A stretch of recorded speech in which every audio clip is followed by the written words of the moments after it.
খবরে হায়দ্রাবাদে আজ এক ভয়াবহ অগ্নিকাণ্ডে 8 জন শিশু এবং 6 জন মহিলা সহ কমপক্ষে 17 জনের মৃত্যু হয়েছে। হায়দ্রাবাদের বিখ্যাত চারমিনারের কাছে একটি বাড়িতে এই আগুন লাগে। রাজ্য পুলিশের মহানির্দেশক ডক্টর জিতেন্দ্র বলেন, প্রাথমিক রিপোর্টে মনে হচ্ছে শর্ট সার্কিট থেকেই আগুন লেগেছে।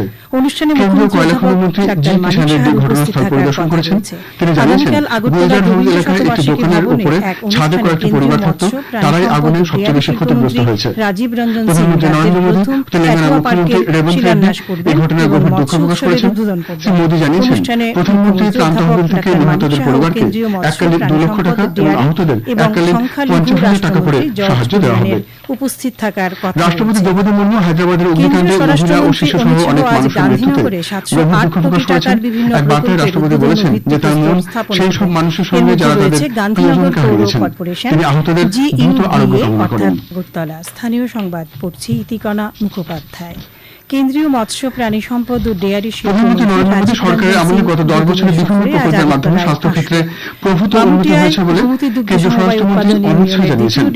গুজরাটের মেহসানা জেলার গোজারিয়াতে কে কে প্যাটেল এবং মধুবেন কে প্যাটেল নার্সিং কলেজের নবনির্মিত ভবনের উদ্বোধন করে শ্রী শাহ বলেন, আশেপাশের গ্রামের অনেক দরিদ্র রোগী এর ফলে উপকৃত হবেন।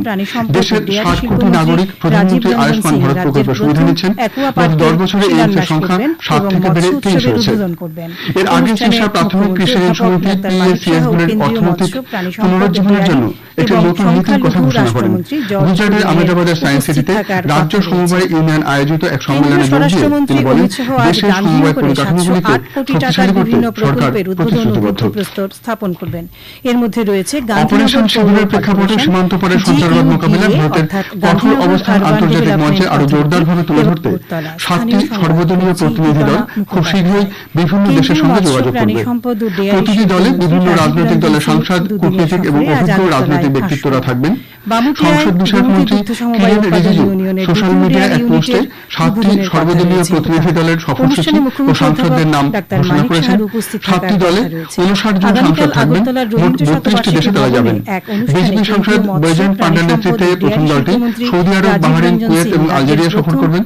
প্রতিনিধি দলের অন্য সদস্যরা হলেন প্রবীণ নেতা গোলাম নবী আজাদ, বিজেপির নিশিকান্ত দুবে এবং এআইএমআইএম এর সাংসদ আসাদুদ্দিন ওয়াইসি। বিজেপি সাংসদ রবিশঙ্কর প্রসাদের নেতৃত্বে দ্বিতীয় দলটি ব্রিটেন, ফ্রান্স, জার্মান, ইউরোপীয় ইউনিয়ন, ইতালি এবং ডেনমার্ক সফর করবেন।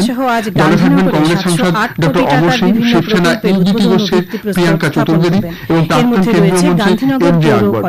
তৃতীয় দলের নেতৃত্ব দেবেন জেডিইউ সাংসদ সঞ্জয় কুমার ঝা। এই দলটি ইন্দোনেশিয়া, মালয়েশিয়া, দক্ষিণ কোরিয়া, জাপান এবং সিঙ্গাপুর সফর করবেন। এই দলের অন্যান্য সদস্যরা হলেন সিপিআইএম এর জন্য ব্রিটাস এবং তৃণমূল কংগ্রেসের ইউসুফ পাঠান। শিবসেনা সাংসদ শ্রীকান্ত একনাথ সিন্ডের নেতৃত্বে চতুর্থ দলটি সংযুক্ত আরব আমিরশাহী, লাইবেরিয়া, কঙ্গো এবং সিয়েরা লিওন সফর করবেন। এই প্রতিনিধি দলে আছেন বিজেপি সাংসদ বাসুরি স্বরাজ এবং বিজেডির সম্মিত পাত্র। পঞ্চম দলের নেতৃত্ব দেবেন কংগ্রেসের সাংসদ শশী থারুর। এই দলটি মার্কিন যুক্তরাষ্ট্র, পানামা, গয়ানা, ব্রাজিল এবং কলম্বিয়া সফর করবেন। ডিএমকে সাংসদ কামিমুরি করুণানিধির নেতৃত্বে ষষ্ঠ দলটি স্পেন, গ্রিস, স্লোভেনিয়া, লাটভিয়া এবং রাশিয়া সফরে যাবে। সপ্তম দলের নেতৃত্ব দেবেন এনসিপি শরদ পাওয়ার গোষ্ঠীর সাংসদ সুপ্রিয়া সুলে। রাষ্ট্রমন্ত্রী জর্জ কুরিয়ানের আমরা উপস্থিত ভারতীয়, থাকার কথা। গর্ব করার জন্য এই শব্দটি যথেষ্ট কেন্দ্রীয় স্বরাষ্ট্রমন্ত্রী অমিত শাহ আজ গান্ধীনগরে বৈচিত্র্যের মধ্যে ঐক্য আমাদের একমাত্র শক্তি, এই কথা উল্লেখ করে আকাশবাণীকে তিনি বলেন, আমাদের সভ্যতা হাজার বছরের, ভারতবাসীর অন্তরে তার আসল চালিকা শক্তি। অর্থাৎ Gandhinagar urban development authority Agartala. সংবাদ ইতিকণা। কেন্দ্রীয় মৎস্য প্রাণী সম্পদ ও ডেয়ারি শিল্পমন্ত্রী রাজীব রঞ্জন সিং দুদিনের সফরে আজ আগরতলায় আসবেন।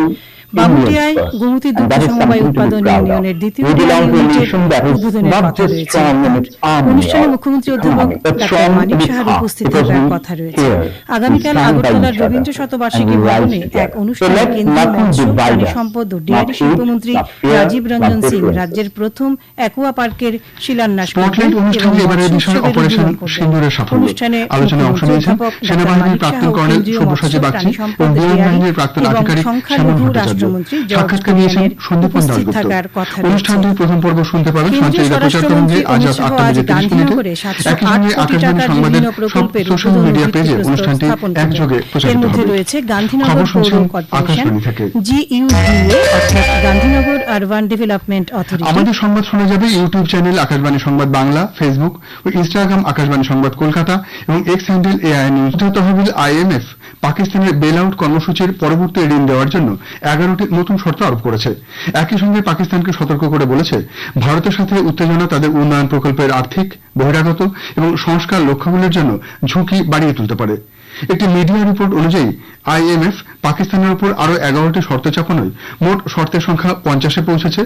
পাকিস্তানের উপর চাপানো নতুন শর্তগুলির মধ্যে রয়েছে নতুন 17.6 ট্রিলিয়ন রুপি বাজেটের জন্য সংসদের অনুমোদন, বিদ্যুৎ বিলের উপর ঋণ পরিশোধের সারচার্জ বাড়ানো এবং 3 বছরের বেশি পুরনো ব্যবহৃত গাড়ির আমদানির উপর নিষেধাজ্ঞা তুলে নেওয়া। কেন্দ্রীয় কৃষিমন্ত্রী শিবরাজ সিং চৌহান এক জাতি এক কৃষি এবং এক দলের লক্ষ্যমাত্রা অর্জনের জন্য ICAR এবং কৃষির অন্যান্য অংশীদারদের সাথে একসাথে চলার আহ্বান জানিয়েছেন। চৌহান নাগপুরের সুরেশ ভাট অডিটোরিয়ামে বিকশিত কৃষি সংকল্প অভিযানের জন্য আয়োজিত এক সভায় বিদর্ভ অঞ্চলের কৃষকদের সঙ্গে আলোচনা করছিলেন। हमने तय किया कि हमारे जितने वैज्ञानिक हैं, 1 महीना ये किसानों के बीच में रहेंगे, किसानों के गांव-गांव जाएंगे और वहां किसानों को आधुनिक शोध और अनुसंधान के बारे में बताएंगे। यहाँ की मिट्टी कैसी है, यहाँ की जलवायु कैसी है, इतनी पानी है तो कौन सी फसल ठीक रहेगी, यहाँ कौन सा खाद डालना चाहिए, यहाँ बीमारियों का प्रकोप कौन सा होगा। বিদেশমন্ত্রী ডক্টর এস জয়শঙ্কর 6 দিনের সফরে আগামীকাল নেদারল্যান্ড, ডেনমার্ক এবং জার্মানির উদ্দেশ্যে রওনা হবেন। বিদেশ মন্ত্রক এক বিবৃতিতে জানিয়েছে, সফরকালে ডক্টর জয়শঙ্কর এই 3 দেশের নেতৃত্বের সঙ্গে সাক্ষাৎ করবেন।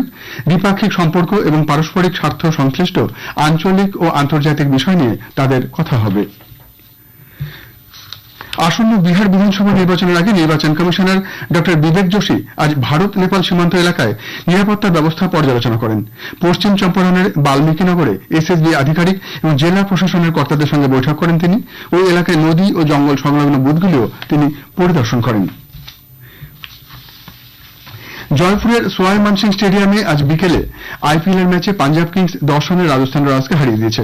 টসে জিতে প্রথমে ব্যাট করে পাঞ্জাব 20 ওভারে 5 উইকেটে 219 রান তোলে। নেহাল ওয়াধিরা 70 রান করেন। শশাঙ্ক সিং 59 রানে অপরাজিত থাকেন। রাজস্থানের তুষার দেশপান্ডে 2 উইকেট নিয়েছেন। জবাবে ব্যাট করতে নেমে রাজস্থান রয়্যালস 20 ওভারে 7 উইকেটে 209 রান তুলতে সমর্থ হয়। ধ্রুব জোরেল 53, যশস্বী জয়সওয়াল 50, বৈভব সূর্যবংশী 40 রান করেন। পাঞ্জাবের হয়ে হরপ্রীত ব্রার 3টি উইকেট নিয়েছেন।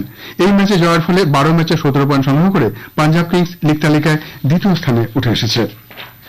দিল্লির অরুণ জেটলি স্টেডিয়ামে আজ IPL এর অপর ম্যাচে দিল্লি ক্যাপিটালস গুজরাট টাইটান্সের মুখোমুখি হয়েছে। টসে জিতে গুজরাট ফিল্ডিং করার সিদ্ধান্ত নিয়েছে।